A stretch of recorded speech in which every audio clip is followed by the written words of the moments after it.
Закривай очі і вмикай свою уяву, тому що цей аромат можна відчути навіть через екран свого телефону. Отже, уяви собі, дуже красивий густий табачний дим, плюс ноти рому, легка ваніль і безліч кориці з деревиною дубу. Це той аромат, який створений саме для чоловіків.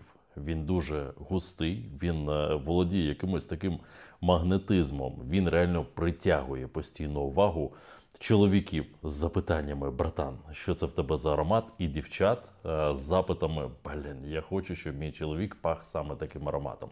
Ми говоримо, звісно, про Initio Parfum Prime Side Effect.